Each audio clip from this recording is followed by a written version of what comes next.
Hello mga kabanwa, welcome po sa aking YouTube channel. So ngayon po ay meron akong herbal plant dito na tinatawag na oregano.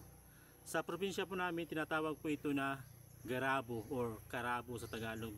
Garabo po sa amin. Ito po ay may scientific name na Oregano vulgare. Saan po ba ginagamit ang halamang gamot na ito mga kabanwa? Panggamot po siya sa ubo. Ayan na. Ayan yung oregano natin.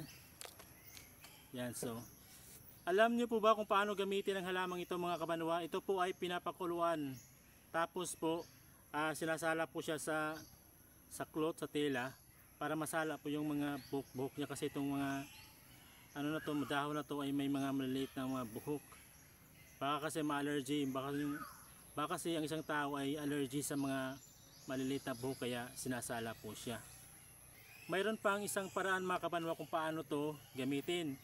Sa amin po, ang ginagawa namin ay kumukuha kami ng dahon ng saging, tapos binabalot po namin siya sa dahon ng saging. Kumuha ka ng dahon ng garabo, pagkatapos iano mo siya sa apoy, parang isasalang mo siya sa apoy hanggang sa maluto po ito. Pagkatapos kapag naluto na po yung dahon ng garabo or oregano, pipigayin po siya sa tela. Kailangan ang makuha mo po na katas sa dahon ng garabo ay 1 kutsara. So ayan, may nakatanim na po itong garabo natin mga kabanwa. Ito po ay may antioxidant at saka anti-inflammatory properties.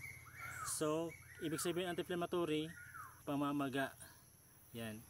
Mabisang gamot po ito sa ubo. Ito po yung paggamot sa ubo mga kabanwa. So yun lang po mga kabanwa, maraming salamat po sa panonood nyo. Sana po ay may natutunan po kayo sa video ito tungkol po sa halamang gamot na ito na tinatawag po na garabo. Maraming salamat po.